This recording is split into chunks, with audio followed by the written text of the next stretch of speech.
আসসালামু আলাইকুম। কেমন আছেন সবাই? আশা করি অবশ্যই ভালো আছেন। আজকে আমরা যে বিষয়টা নিয়ে আলোচনা করব সেটা হচ্ছে আমাদের বাংলাদেশ রিলেটেড। বাংলাদেশের সংবিধান এখন পর্যন্ত কতবার চেঞ্জ করা হয়েছে, তার ভিতরে মূল কি কি জিনিসগুলো ছিল। এই আলোচনাটা এই জন্যই আমরা করতেছি। আপনি বাংলাদেশের নাগরিক হইলে আপনি আইনজীবী হওয়ার দরকার নাই। আপনি বাংলাদেশের প্রতিটা আইন নিয়ম কানুন জানেন। এটা যেই দিন আপনি এমপি সাহেবকে ভোট দিচ্ছেন, উনি আইন তৈরি করছে, সেদিন থেকে আইনও ধরে নিছে, আপনি সবকিছু জানেন। তো আজকে আমরা একদম খুবই সিম্পল ভাষায় আপনাদের সামনে এই যে 17 বার বাংলাদেশের সংবিধানটাকে চেঞ্জ করা হয়েছে, কি কি বিষয়বস্তু ছিল সেটা তুলে ধরবো। আর একটা জিনিস আমরা, যে জিনিসটা আপনাদের সামনে নিয়ে আসার চেষ্টা করব সেটা হচ্ছে যেটা, যে এই সংবিধান রাখা না রাখা, স্বাধীনতা, আসলে এগুলো আপেক্ষিক কিন্তু বিষয়। জাস্ট একটা প্রথমেই গল্প বলে নেই। যেমন ধরেন যে আপনার বাবার সম্পত্তি, বাবা মারা গেছে, আপনারা দুই ভাই। এখন সম্পত্তি আপনারা বাটোয়ারা করেন নাই, দুইজনই যে কোনো জায়গায় খায়। এখন আপনার ভাই অবৈধভাবে আপনার জায়গা সহ খাচ্ছে। এখন আপনি যদি আপনার ভাইকে কি করেন, আপনার ন্যায্য অধিকারের জন্য ভাইকে যদি আপনি আপনার জায়গা থেকে উচ্ছেদ করেন, সেটাকে আপনি বলবেন যে আপনার ন্যায্য পাওনা আপনি বুঝে নিয়েছেন। তার মানেটা হচ্ছে আমাদের বাংলাদেশ যেটা, সেটা কিন্তু 1947 সালেই আমরা যে পাকিস্তান হিসাবে নিয়ে নিয়েছি, মানে ব্রিটিশদের কাছ থেকে নিয়ে নিয়েছি, দুটা খণ্ড ছিল। তাহলে বাংলাদেশ অঞ্চলে পাকিস্তানের অবৈধভাবে কর্তৃত্বটা, এইটা আমরা সরিয়ে দিতে পেরেছি। তো মূলত এইটাকেই আমরা পরোক্ষভাবে বলতেছি যে আমরা স্বাধীনতা অর্জন করেছি। বলতে প্রপারলি যদি এত বছর পরে আমরা বলতে পারি যে আমরা আমাদের কর্তৃত্ব, যেটা 1947 সালে আমাদের এই বাংলাদেশি অঞ্চলের নেতারাই বেশি ভূমিকা রেখেছিল।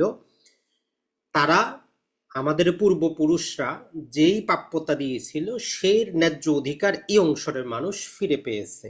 তো চলুন দেখা যাক, আমরা দেখি 17 বার যেই সংশোধনী করা হইল, এই সংশোধনীগুলোর মূল উদ্দেশ্যটা এবং যেই সমস্ত মহিলা সিট আছে এগুলো কবে থেকে আছে, আশা করি যে আপনারা সহজেই বুঝতে পারবেন।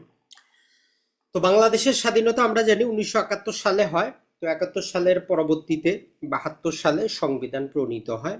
ওই যে মূল সংবিধান যেটা 1972 সালে প্রণীত হয়, ওই সংবিধানে আমাদের কিছু মহিলা সিট ছিল, 15টার মতো মহিলা সিট সেখানে ফিক্স করা ছিল। অর্থাৎ 300টা ছিল আমাদের সংসদীয় আসন। তাহলে 300 আসনে যে বর্তমানে নির্বাচন হচ্ছে, এটা সেই সাংবিধানিকভাবে 1972 সালের সংবিধানে, আর প্লাস 15টা মহিলা সিট ছিল সংরক্ষিত। অর্থাৎ দলগুলো মনোনীত করবে এই 15 জন মহিলাকে ক্ষমতায়নের জন্য। তাহলে প্রথম 72 সালে সংবিধান প্রণয়নের পরে 1973 সালেই প্রথম সংশোধনীটা নিয়ে আসা হয়। 73 সালে সংশোধনীর মূল বিষয়বস্তু ছিল স্বাধীনতা যুদ্ধে যারা যুদ্ধ অপরাধী ছিল এবং মানবতা বিরোধী অপরাধ করেছে এদের চিহ্নিত করে বিচার ব্যবস্থাটা করা। এইটা হচ্ছে 1973 সালের সংবিধান সংশোধনের মূল জিনিস। একই বছরে আবার 1973 সালে যেটা করা হয় সেটা হচ্ছে যে সংবিধানে জরুরি অবস্থা জারির ঘোষণা প্রবর্তন করা হয়। দেখবেন যে আমরা এই যে বিএনপি 2001 থেকে 6 যে অত্যাচার করেছে, যে দুর্নীতি করেছে, যে ভণ্ডামিগুলা করেছে বিএনপি, এবং নিজে আবার ক্ষমতায় আসার জন্য রাষ্ট্রের যে গুরুত্বপূর্ণ জায়গায় চেঞ্জ করে কিন্তু হাজারো মানুষের জীবন নিয়েছে, এর জন্য বিএনপি কিন্তু দায়ী। তো এই যে তখন জরুরি অবস্থা ঘোষণা করা হয়, এটা সেই 1973 সালেই সংবিধানে কি করা হয়, অ্যাড করা হয়। তাহলে 72-এর সংবিধানে যেই যুদ্ধ অপরাধীর বিচার বলে কিছু ছিল না, মানবতা বিরোধী বলে কিছু ছিল না, জরুরি অবস্থা বলে কিছু ছিল না, এগুলা ধাপে ধাপে অ্যাড করা হয়েছে প্রয়োজনীয়তা অনুসারে। তার মানে সংবিধান এমন কোনো জিনিস না যেটা পরিবর্তন করা যায় না। এখন আসি এরপরে 1974 সালে তাহলে কি হইল।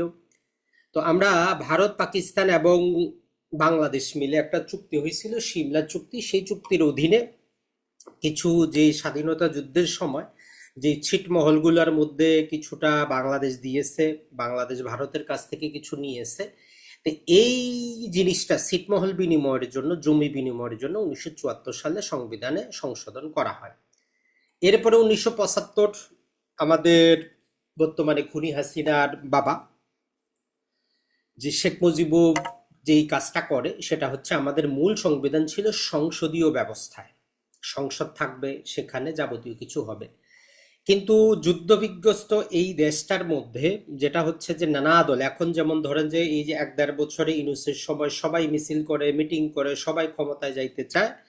তো তখন শেখ মুজিব সাহেব যেটা করলেন যে এইভাবে তো আর রাষ্ট্র চলতে পারে না, সে সকল দল নিষিদ্ধ করে একদলীয় শাসন ব্যবস্থা মানে রাষ্ট্রপতি শাসিত শাসন ব্যবস্থা প্রত্যাবর্তন করে, যাকে আমরা বলি যে বাকশাল।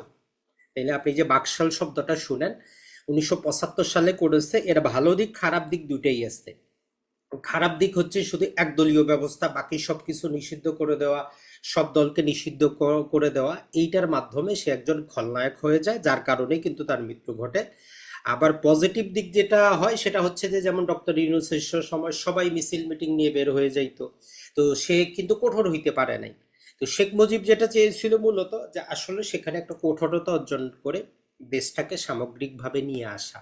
তো যাই হোক, তাহলে আপনি দেখতেছেন যে আমাদের প্রয়োজনের তাগিদে আমরা সংবিধানটাকে কিন্তু চেঞ্জ করতেছি। তো এরপরে যেটা হইলো 1975-এ, তো আমাদের শেখ মুজিবকে যেটা করা হইলো, আপনি যেটাই বলেন, তাকে হত্যা করা হইলো। হত্যার পরে কালেক্রমে জিয়াউর রহমান সাহেব কি হইলেন, সেনা শাসন থেকে সে রাষ্ট্রপতি হয়ে গেল 1975 থেকে 1979 সাল পর্যন্ত। সে যেই জিনিসগুলো করেছে, এরপরে এই সেনা শাসনের বৈধতা দেওয়ার জন্য 1979 সালে সংবিধানের সংশোধনী করা হয়, এবং এইখানে তারা সংবিধানের মধ্যে বিসমিল্লাহ শব্দটা সংযোজন করে এবং ধর্মীয় কার্ডগুলা নিয়ে আসে। তার মানে এই যে সাময়িক শাসনের বৈধতা, মানে জিয়াউর রহমান যে একজন নির্বাচনবিহীন হ্যাঁ এবং না ভোট যেটা দেওয়া হয়েছিল ওইরকম ভোটের মাধ্যমে আসছে, তো ওই যাবতীয় কিছু বৈধতা দেওয়া এবং বিসমিল্লাহ সংযোজন করা হয়, যেটা নিয়ে আজও বিরোধ, বিসমিল্লাহ থাকবে কি থাকবে না।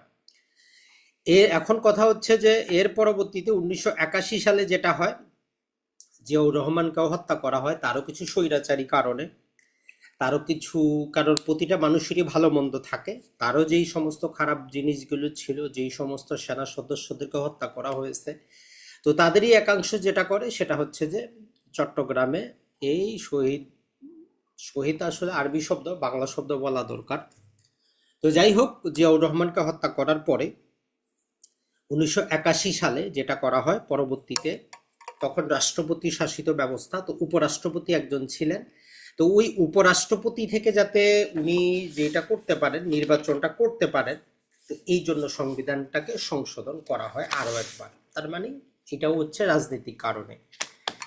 এরপরে চলে আসে আমাদের পল্লী বন্ধু এরশাদ চাচা, যদিও শেষ জীবনে উনি খলনায়ক হয়ে গিয়েছিলেন, হাসিনার পুতুল হয়ে গিয়েছিলেন, তবে স্বৈরাচারী আমল যেটা আমরা বলি সেই আমলে উনি কিন্তু কিছু ভালো কাজ করতে পেরেছিলেন। তো যাই হোক, 1986 সালে এরশাদের সাময়িক শাসনের বৈধতা, মানে এই যে জিয়াউর রহমানের মারা যাওয়ার পরবর্তী এই এরশাদের সাময়িক শাসনকে বৈধতা প্রদান করার জন্য সংবিধান সংশোধন করা হয়। তাইলে এখন পর্যন্ত 7 বার কিন্তু হয়ে গেল।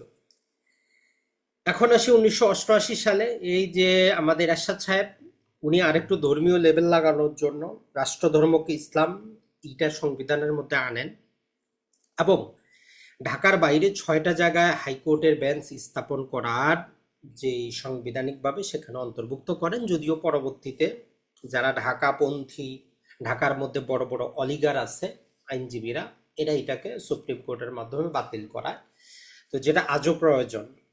তার মানে বিসমিল্লাহ লাগাইছে জিয়াউর রহমান, আর রাষ্ট্রধর্ম লাগাইছে যে আমাদের এরশাদ সাহেব। এর পরবর্তীতে 1989 সালে সেটা হচ্ছে যে তখন বলা হয় যে এক মেয়াদে কি করা যাবে না, রাষ্ট্রপতি উপরাষ্ট্রপতি এগুলা একসাথে 2বারের বেশি থাকা যাবে না, যেমন এখন নিয়ে আসা হচ্ছে যে প্রধানমন্ত্রী 2 মেয়াদের বেশি থাকতে পারবেন না, এটা আনয়ন করা হয়।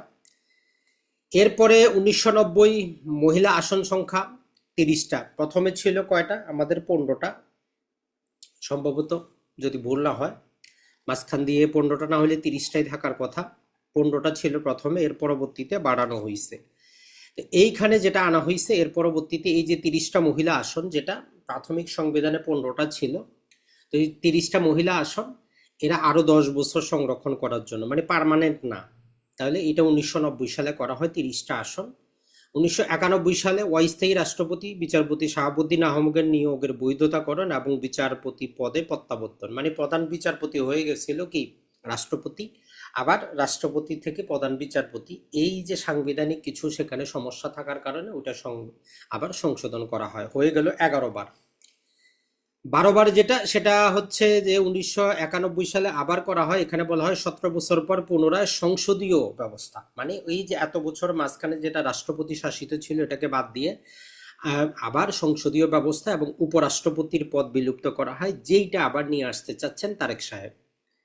এরপরে 1996 অবাধ এবং সুষ্ঠু নির্বাচনের জন্য নির্দলীয় এই যে তত্ত্বাবধায়ক, যেটার উপর ভিত্তি করে হাসিনা বাতিল করলো, নানা প্রকার কিছু হয়ে গেল, এই তত্ত্বাবধায়ক ব্যবস্থা নিয়ে এসেছিল বিএনপি। এরপরে 2004, মাঝখান দিয়ে অনেক বছর ভালো ছিল, মহিলা যে আসন সেটা 30টা থেকে হাসিনা আপা 45টা করে, এবং বিচারকদের অবসরের যে বয়স, সুপ্রিম কোর্টের আপিল বিভাগে বিচারকদের প্রতি কিছুটা দয়াশীল হয়ে যায় নানা প্রকার রাজনৈতিক সুবিধার জন্য, 67 বছর করা হয়, যেটা 65 বছর ছিল। এর পরবর্তীতে 2011 তত্ত্বাবধায়ক ব্যবস্থা বাতিল করে দেয় হাসিনা আপা, ধর্মনিরপেক্ষতা পুনর্বহাল করে, শেখ মুজিবুর রহমানকে জাতির জনক ঘোষণা করে, এবং তার এই যে প্রতিকৃতি ছবি সমস্ত অফিস আদালতে রাখা, এখন আমাদের তারেক জিয়া সাহেব সংবিধান রাখতে চান, সংবিধান লঙ্ঘন করতেছেন, তার বিরুদ্ধে মামলা হওয়া দরকার যদি সংবিধান তারা মানেন। তো যাই হোক, এরপরে 2014 বিচারপতিদের অপসারণের ক্ষমতা, একজন বিচারপতি যদি অন্যায় করে কিছু করে, এটা সংসদের মাধ্যমে তাকে কি করা হয়, অবসায়িত করা হয়।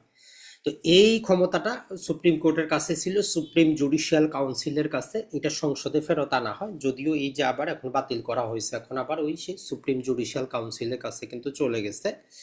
সর্বশেষ 17তম 2018 সালে জাতীয় সংসদে সংরক্ষিত আসন আরো 25 বছর বহাল রাখার বিধান করা হয়, আর এই সংখ্যাটা 50টা, কিন্তু এখানে আমাদের 2004-এ ছিল 45, মাঝখানে আরেকবার সংশোধনীতে আনা হয়। তো তাহলে আমরা সংবিধান থেকে যতটুকু জানতে পারতেছি, টোটাল আমরা 17 বার সংশোধনী করলাম। নির্বাচনী আসন আমাদের 300টাই ছিল, মহিলা আসন আমাদের 15টা থেকে 50টা হয়েছে। আর সংবিধান যদি সংশোধন করতে হয়, নর্মাল নিয়ম হচ্ছে 2/3, কমপক্ষে 2/3 সদস্যের অনুমোদন লাগবে। মানে যদি ধরেন যে আপনার 300 সদস্য হয়, অন্তত 200 সদস্য, তার মানে এখন বিএনপির হাতে একছত্র ক্ষমতা আছে, তারা যেটা চায় সেটাই করতে পারবে। তাহলে একজন সাধারণ মানুষ হিসাবে আপনি বুঝতে পারলেন সংবিধান কিছুই না, মানুষের প্রয়োজনে যখন দরকার তখন আমরা চেঞ্জ করি। তাহলে আরেকবার যদি আমরা সংক্ষেপে করে দিই, 1973 সালে যুদ্ধাপরাধীদের বিচারের জন্য সংশোধন করা হয়, আবার 1973 সালে জরুরি অবস্থা জারির প্রত্যাবর্তন করা হয়। 1974 সালে ভারত পাকিস্তানের মাধ্যমে যে সিমলা চুক্তির অধীনে বাংলাদেশের কিছু সম্পত্তির বিনিময়ের জন্য সংবিধান সংশোধন করা হয়। 75 সালে রাষ্ট্রপতি শাসিত ব্যবস্থা নিয়ে আসা হয়, বাকশাল কায়েম করা হয়। 79 সালে এই যে বিসমিল্লাহ সংযোজন করা হয়। 81টা অতটা গুরুত্বপূর্ণ কিছুই না, রাষ্ট্রপতি পদে থেকে নির্বাচন। 86 সালে এরশাদের সাময়িক শাসককে বৈধতা। 88 সালে যে রাষ্ট্রধর্ম ইসলাম ঘোষণা করা এবং ঢাকার বাইরে 6টা বেঞ্চ নিয়ে আসা। 89 সালে রাষ্ট্রপতি উপরাষ্ট্রপতি পদে একটানা 2বারের বেশি নির্বাচন করা যাবে না। মহিলা আসন 30টা, এগুলো আগামী 10 বছরের জন্য রাখা। 91 সালে অস্থায়ী রাষ্ট্রপতিকে আবার ওই যে উনি প্রধান বিচারপতি পদে ফেরত যাওয়া। 91 সালে সংসদীয় ব্যবস্থার আবার পুনঃপ্রবর্তন। 96 সালে তত্ত্বাবধায়ক। 2004 সালে মহিলা আসন 30টা থেকে 45টা। 2011 সালে সম্ভবত এখানে আরো 5টা বাড়িয়ে 50টা করা হয়, একটু দেখতে হবে। আর 2014 সালে বিচারপতি অপসারণের ক্ষমতা সংসদের হাতে ফিরে আনা। আর 2018 সালে এই যে নারী আসন 50টা, এগুলো 25 বছরের জন্য বহাল রাখা। তো এইগুলা আপনি জানলে যেটা হবে, কথা হচ্ছে যে আপনি বুঝতে পারবেন যে সংবিধান এমন কোনো জিনিসটা যেটা পরিবর্তন করা যায় না। তারপরেও বাংলাদেশের যত প্রচলিত আইন আছে এইগুলার থেকে এটা হাইয়েস্ট। এখন কিভাবে সংবিধান সংশোধন করা যাবে, এটা সংবিধানেই বলা আছে, 142-এ বলা আছে যে 2/3 সদস্যের অনুমতি থাকলে তারা যেটা পাশ করবেন 7 দিনের মধ্যে রাষ্ট্রপতি স্বাক্ষর করবেন, না করলে ওইটা সংশোধনী বলে গণ্য হবে। তো এটাই ছিল আমাদের আজকের আলোচনার বিষয়। আপনি কিছুটা হলেও বুঝতে পারলেন যে সংবিধান জিনিসটা কি। আসসালামু আলাইকুম।